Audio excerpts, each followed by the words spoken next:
Huwag tayong umiyak. Pag-bisa niya, dapat tayo maya. Kaya naman tayo marunong tayo mga alaala na iniwan niya sa atin is nararamdaman natin sa panahon na siya ay nararamdaman.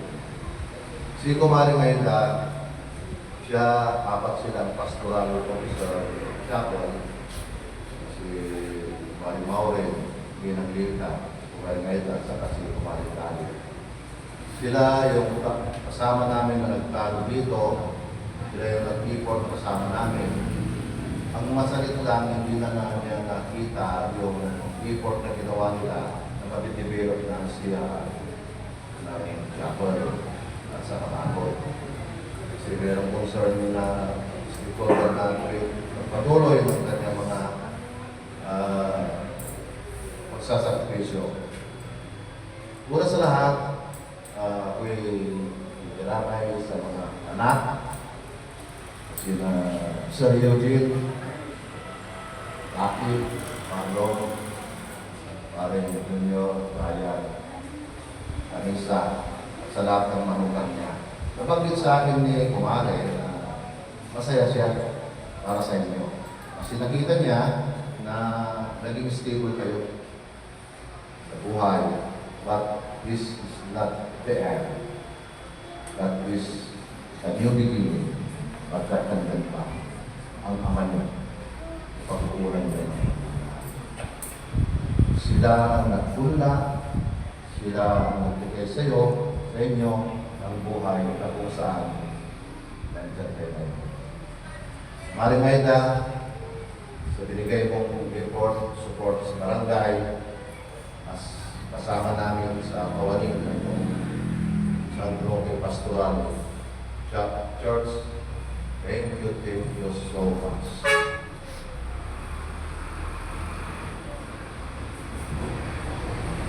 Gusto ko lang mag-present. Maray, hanapin mo si Kumari kong ulit. Hanapin mo si Kumari kong ulit. Kumari kong ulit. Sabihin mo sa kanila. Sabihin mo, maayos ka lang nga dito. Mahal na mahal namin siya. Hanapin mo siya, hanapin mo sila.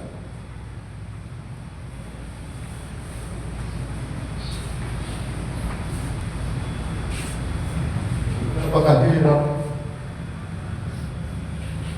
Hanggang nakikita ko na may nakahiga dyan. Sabi ko asawa pa.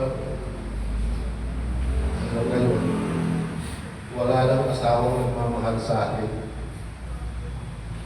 Pagkat siya ay mahal na mahal na. Thank you so much sa lahat ng mga tumalo, sa tumulong, sa pagkakabilang inyong participate. Maraming salamat sa inyo. Thank you so much and good morning. Salamat po kapitan. Salamat. Opo. So, sana may bumalik kay Nanay Aida sa trabaho niya, sa kanyang apostolado dito sa PPC na Malawi. No? Apat sila dito. Hopefully, isa sa mga anak. Magtuloy ng trabaho ni Nanay Aida sa pastoral. No? Para mabuo muli yung ating pastoral dito sa ating barangay Malawi. Meron pa kayong trabaho na naghihintay at gusto ko rin hingin yung pagkakataon nito. Meron na bang deeds of donation to? Kung ating chapel? Meron po siya? Okay, very good. Kasi po, importante po yan dahil hindi po tayo, si Father, hindi forever dito. Kayo, hindi rin forever dito. Darating panahon, gagawa din tayo. Pero sana, secure natin yung future ng mga Katoliko sa mga darating na panahon. Itong chapel at itong lupa ay merong deeds of donation kasi pwede tayong paalisin kahit kailan. Pag ginusto ng mga may-ari, pag binawi nila yung mga lupa. Yan ang ayaw natin mangyari. No? Bakit ko sinasabi to? Kasi po, si Bishop gusto niya na i-secure ang future ng mga Katoliko sa bawat barangay. Na magkaroon ng means of donation ang lahat ng chapel.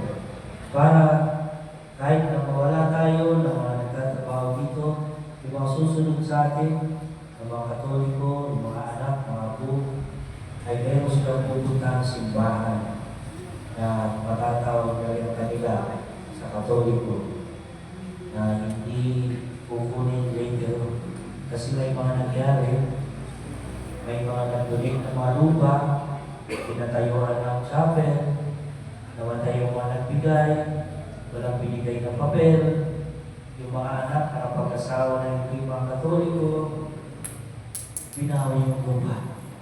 So walang pagsisimbahan yung mga Katoliko sa mga barangay na yun. No? Sana hindi mangyari yun sa ating barangay.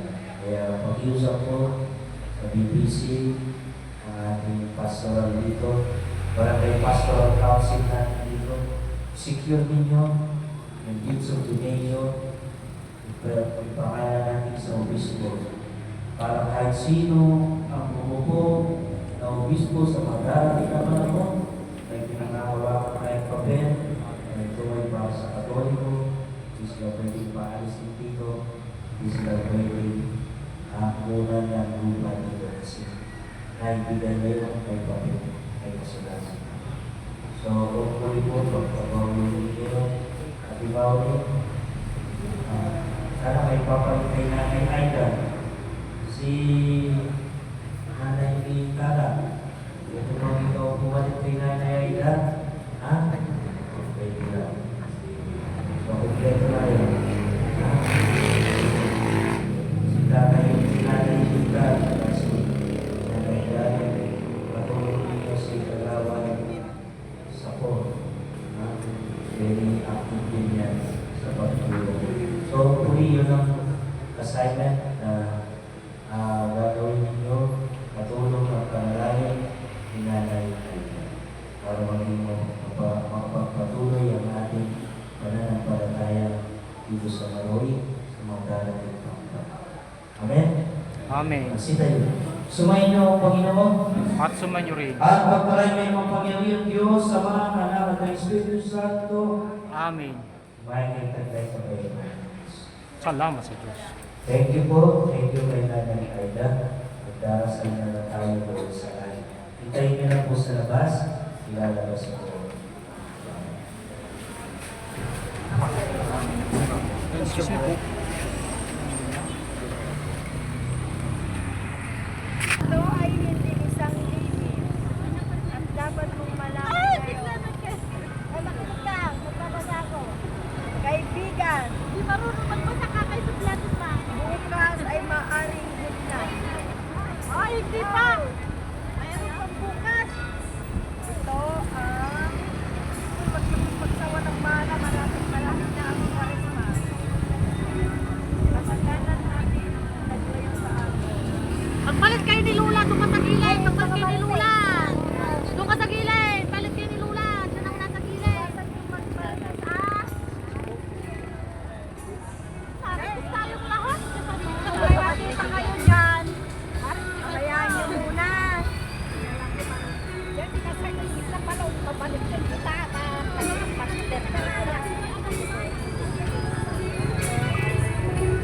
Dahil labas na po ang patay. May pasok na sa karo yung patay makalyan.